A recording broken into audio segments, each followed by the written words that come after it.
En el patio de la casa de don Juan reinaba el fresco y el silencio de los claustros de un convento.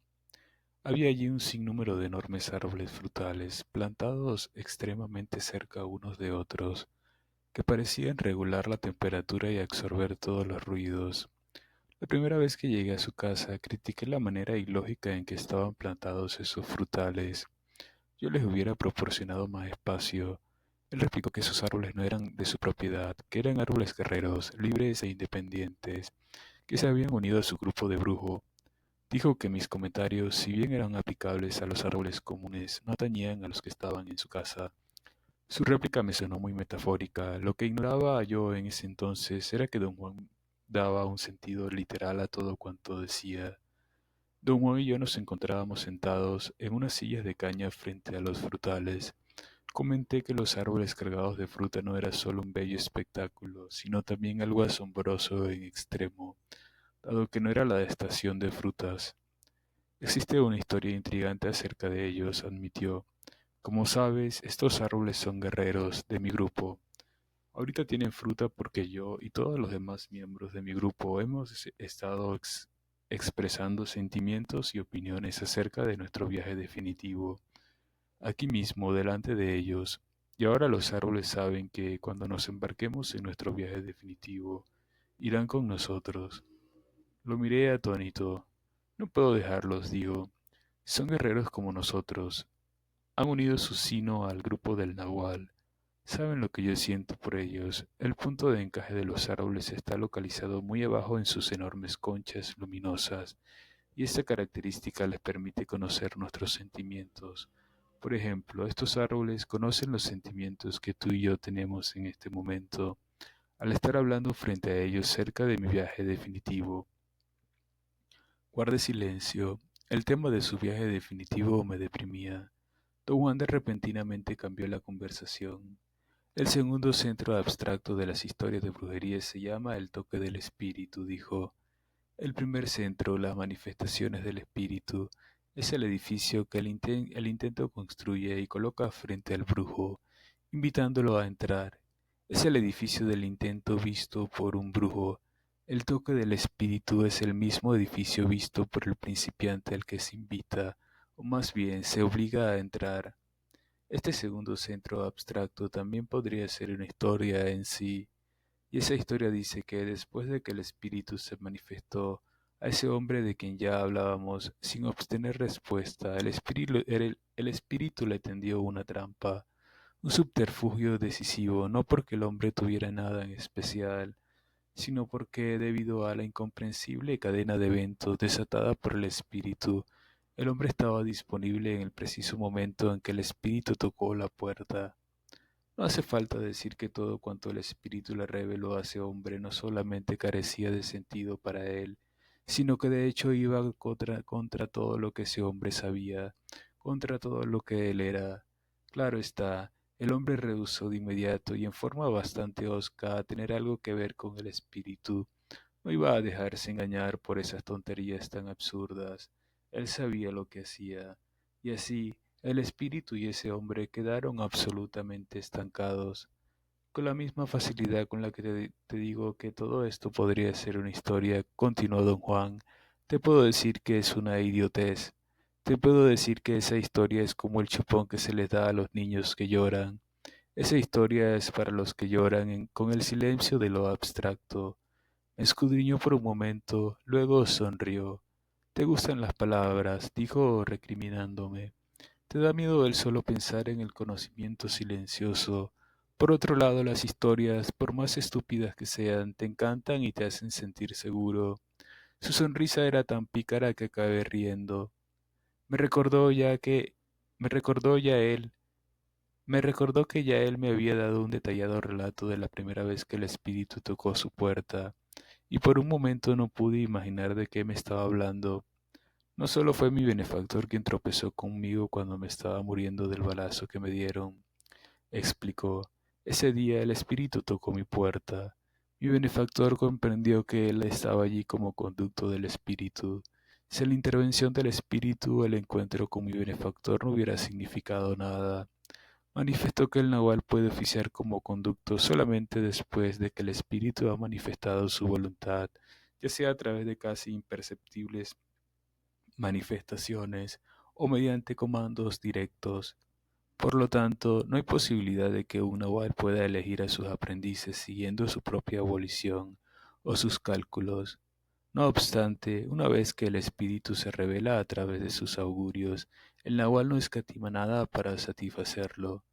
Después de practicar por toda una vida, continuó, los brujos, en especial los nahuales, saben si el espíritu los está o no los está invitando a entrar al edificio dispuesto delante de ellos. Han aprendido a disciplinar su vínculo con el intento. De ese modo siempre están prevenidos, siempre saben lo que el espíritu les depara. Don Juan dijo que el camino de los brujos en general es un proceso arduo, cuya finalidad es poner en orden el vínculo de conexión. Dijo también que ese vínculo en el hombre común y corriente está prácticamente inerte y que los brujos comienzan siempre con algo que no sirve para nada. Enfatizó que a fin de revivir el vínculo de conexión, los brujos necesitan un propósito extremadamente fiero y riguroso, un estado especial de la mente llamado intento inflexible. El reconocer y aceptar que el nahual es el único capaz de suplir ese intento inflexible es la parte de la brujería que resulta más difícil para los aprendices. Arwick y yo no veía ninguna dificultad en aceptar eso. Un aprendiz es alguien que se esfuerza por limpiar y revivir su vínculo con el intento, explicó. Una vez que ese vínculo se revive, no puede continuar siendo un aprendiz, pero hasta ese día necesita de un propósito indomable, un intento inflexible del cual carece, por supuesto. Por esa razón el aprendiz permite que el nahual le proporcione tal propósito, y para hacerlo tiene que renunciar a su individualidad. Esa es la parte difícil. Repitió algo que me decía con mucha frecuencia, que no se reciben bien a los voluntarios en el mundo de la brujería, porque ya tiene propósitos propios y eso les dificulta enormemente renunciar a su individualidad. Si el mundo de los brujos exige ideas y actos contrarios a esos propósitos, los voluntarios simplemente se enfadan y se van. Revivir el vínculo de un aprendiz es un verdadero logro para un nahual, continuó don Juan. Dependiendo, por supuesto, de la personalidad del aprendiz, la tarea puede ser lo más simple que hay o uno de los peores dolores de cabeza que uno puede imaginar. Don Juan me aseguró que aunque yo pudiera tener otras ideas al respecto, la tarea de revivir mi vínculo con el intento no era tan molesta para él como la suya propia había sido para su benefactor. Admitió que yo tenía un mínimo de autodisciplina que me era muy útil, mientras que él nunca vio ni tuvo nada de eso, y su benefactor a su vez aún menos. La diferencia se puede observar en la manera como el espíritu toca la puerta, continuó. En algunos casos el toque es apenas perceptible. En mi caso fue un comando. Había recibido un balazo. La sangre me salía por borbotones de un agujero del pecho. Mi benefactor tuvo que actuar con rapidez y sin vacilación, de la misma manera que su benefactor lo hizo con él. Los brujos saben que cuanto más fuerte sea el comando, más difícil será el discípulo. Don Juan me explicó que uno de los aspectos más ventajosos de su conexión con dos nahuales fue el poder de oír las mismas historias desde dos puntos de vista. Por ejemplo, la historia del nahual Elías y las manifestaciones del espíritu, vista desde la perspectiva del nahual Julián, el aprendiz, es la historia de la dura manera como el espíritu a veces toca la puerta. Todo lo relacionado con mi benefactor era muy difícil, dijo, y comenzó a reír. Cuando tenía 24 años, el espíritu no solo tocó su puerta, sino que casi la echó abajo. Dijo que la historia realmente empezó años atrás, cuando su benefactor era todavía un apuesto adolescente, vástago de una honorable familia de la Ciudad de México. Un adolescente mimado, rico, con educación y con una personalidad tan carismática que todo el mundo lo quería, en especial las mujeres, quienes se enamoraban de él a primera vista. Desafortunadamente, estos atributos positivos no impedían su holgazanería, su total falta de disciplina y su pasión por entregarse a todo vicio imaginable.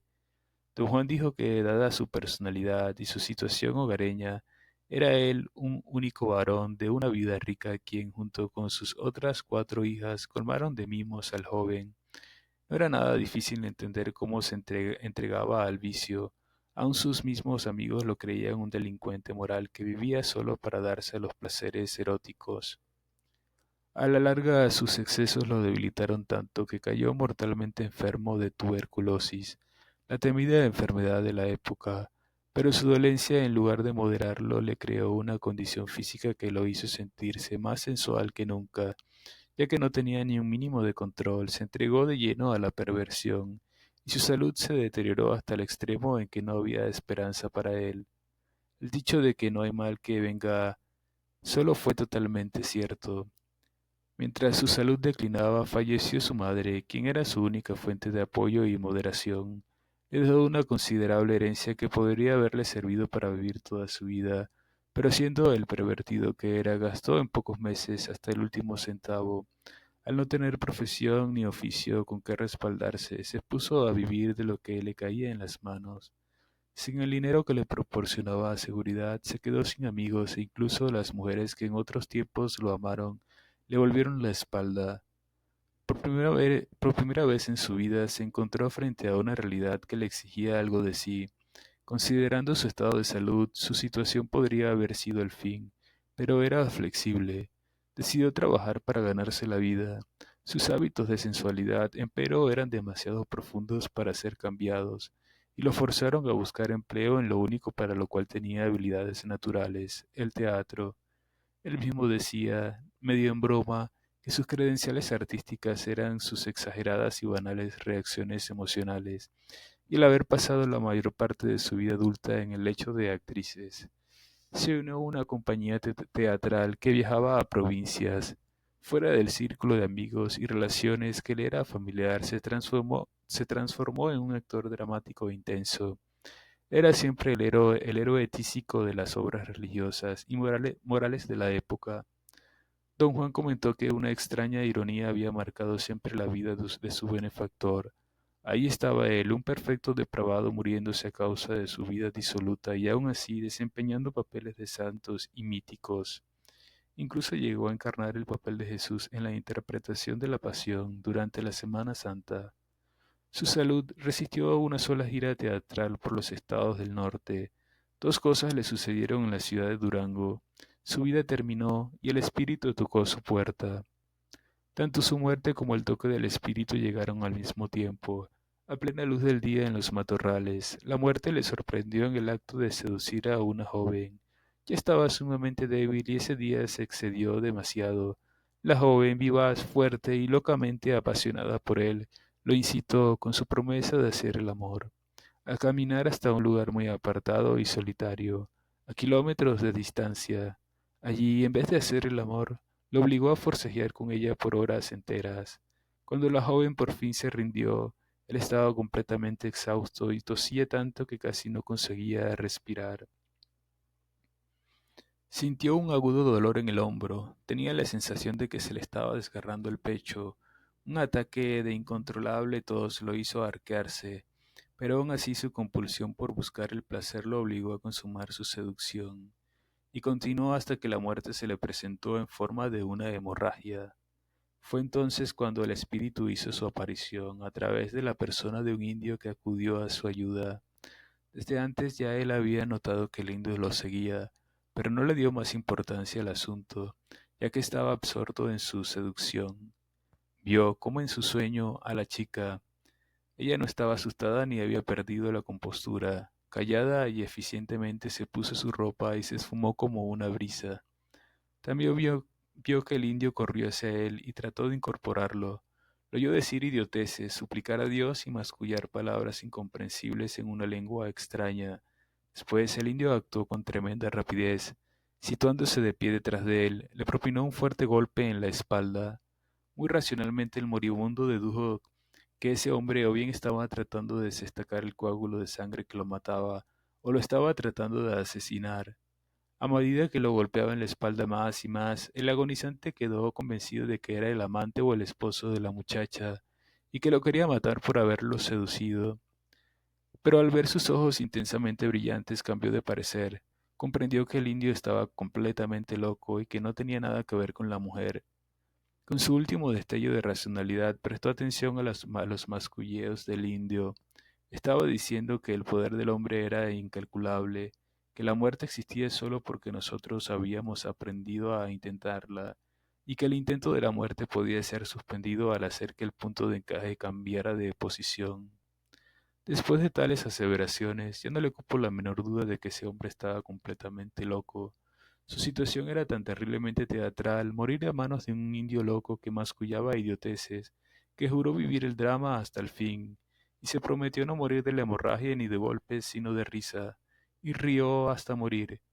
Don Juan comentó que naturalmente su benefactor no podía tomar al indio en serio. Nadie en sus cabales lo haría, porque nadie tiene una conexión con el espíritu que esté limpia, mucho menos un imposible aprendiz que, después de todo, no se estaba dando de voluntario a la brujería. Dijo luego que desde el punto de vista del espíritu, la brujería consiste en limpiar el vínculo que tenemos con él. El edificio que el espíritu empuja delante de nosotros es en esencia como una oficina de franquía, en la cual encontramos no tanto los procedimientos para franquear nuestro vínculo con el intento, como el conocimiento silencioso que nos permite ganar franquía. Sin ese conocimiento silencioso no habría ningún procedimiento que funcionara. Explicó que los mismos eventos desencadenados por los flujos, con ayuda del conocimiento silencioso, son tan sencillos, pero al mismo tiempo de proporciones abstractas tan inmensas, que los brujos decidieron miles de años atrás referirse a esos eventos solo en términos simbólicos.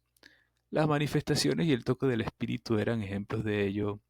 Don Juan dijo, por ejemplo, que una descripción de lo que sucede durante el encuentro inicial entre un nahual y su posible aprendiz desde el punto de vista del brujo sería absolutamente incomprensible.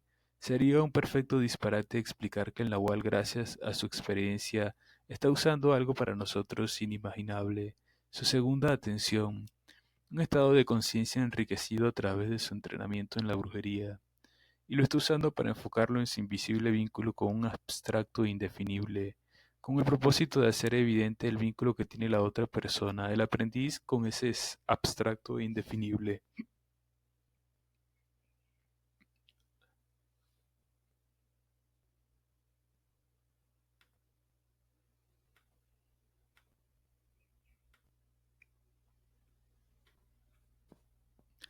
Sería un perfecto disparate explicar que el Nahual, gracias a su gran experiencia, está usando algo para nosotros inimaginable.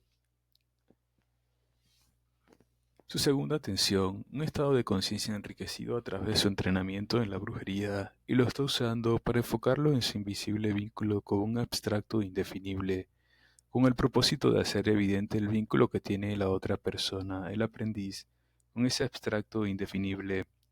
Comentó que cada uno de nosotros como individuos estamos separados del conocimiento silencioso por barreras naturales, propias de cada individuo, y que las más inexpugnables de mis barreras era mi insistencia en hacer aparecer mi holgazanería como independencia. Lo reté a darme un ejemplo concreto. Le recordé que él mismo me había advertido que una de las estratagemas que ganan debates es emprender críticas en general, que no se pueden apoyar con ejemplos concretos. Don Juan me encaró con una sonrisa radiante. En el pasado yo te daba plantas de poder, dijo. Al principio hiciste lo imposible por convencerte de que lo que experimentabas eran alucinaciones. Después querías que fueran alucinaciones especiales. Me acuerdo mucho de cómo me burlaba de tu insistencia en llamarlas experiencias alucinatorias didácticas. Dijo que mi necesidad de demostrar mi ilusoria independencia me forzaba a no aceptar lo que él me decía acerca de esas experiencias, aunque yo mismo silenciosamente sabía lo que él estaba haciendo. Estaba empleando plantas de poder, a pesar de ser medios muy limitados, para mover mi punto de encaje fuera de su posición habitual y hacerme entrar de ese modo en parciales y transitorios estados de conciencia acrecentada. Utilizaste esa barrera de falsa independencia para explicarte a ti mismo tus experiencias con las plantas de poder, continuó. La, las mi- la misma barrera sigue funcionando hasta el día de hoy. Ahora la pregunta es, ¿cómo arreglas tus conclusiones para que tus experiencias actuales encajen dentro de tu esquema de holgazanería? Le confesé que el único arreglo que me permitía mantener mi falsa independencia era el no pensar acerca de mis experiencias. La carcajada de don Juan casi lo hizo caer de su silla. Se levantó y caminó para recobrar el aliento. Se sentó de nuevo y ya recobrada la compostura, se alisó el cabello hacia atrás y cruzó las piernas. Dijo que nosotros, como hombres comunes y corrientes, no sabemos que algo real y funcional, nuestro vínculo con el intento, es lo que nos produce nuestra preocupación ancestral acerca de nuestro destino. Aseguró que durante nuestra vida activa nunca tenemos la oportunidad de ir más allá del nivel de la mera preocupación, ya que desde tiempos inmemoriales el arrullo de la vida cotidiana nos adormece. No es sino hasta el momento de estar al borde de la muerte que nuestra preocupación ancestral acerca de nuestro destino cobra desgracia. Toma un diferente cariz. Comienza a presionarnos para que veamos a través de la niebla de la vida diaria, pero por desgracia este despertar siempre viene de la mano con la pérdida de energía provocada por la vejez, y no nos queda fuerza suficiente para transformar nuestra preocupación en un descubrimiento positivo y pragmático. A esa altura todo lo que nos queda es una angustia indefinida y penetrante, un anhelo de algo incomprensible y una rabia comprensible por haber perdido todo. Me gustan los poemas por muchas razones, dijo. Una de ellas es porque captan esa preocupación ancestral y pueden explicarlo. Reconoció que los poetas estaban profundamente afectados por el vínculo con el espíritu, pero que se daban cuenta de ello de manera intuitiva y no de manera deliberada y pragmática como lo hacen los brujos. Los poetas no tienen una noción directa del espíritu, continuó. Esa es la causa por la cual sus poemas realmente no son verdaderos gestos del espíritu, aunque andan bastante cerca. Tomó uno de mis libros de poesía de la silla próxima a él. Era una colección de poemas escritos por Juan Ramón Jiménez. Lo abrió en una página señalada por un marcador, me lo tendió e hizo señas para que leyera. El poema decía así: ¿Soy yo quien anda esta noche por mi cuarto, o el mendigo que rondaba mi jardín al caer la tarde? Miro en torno y hallo que todo es lo mismo, y no es lo mismo. La ventana estaba abierta, yo no me había dormido. El jardín no estaba verde de luna, el cielo era limpio y azul, y hay nubes y vientos, y el jardín estaba sombrío. Creo que mi barba era negra. Yo estaba vestido de gris, y mi barba es blanca y estoy enlutado. Es mío este andar. Tiene esta voz que ahora suena en mí, los ritmos de la voz que yo tenía. Soy yo, soy el mendigo que rondaba mi jardín. Al caer la tarde, miro, en torno, hay nubes y viento. El jardín está sombrío.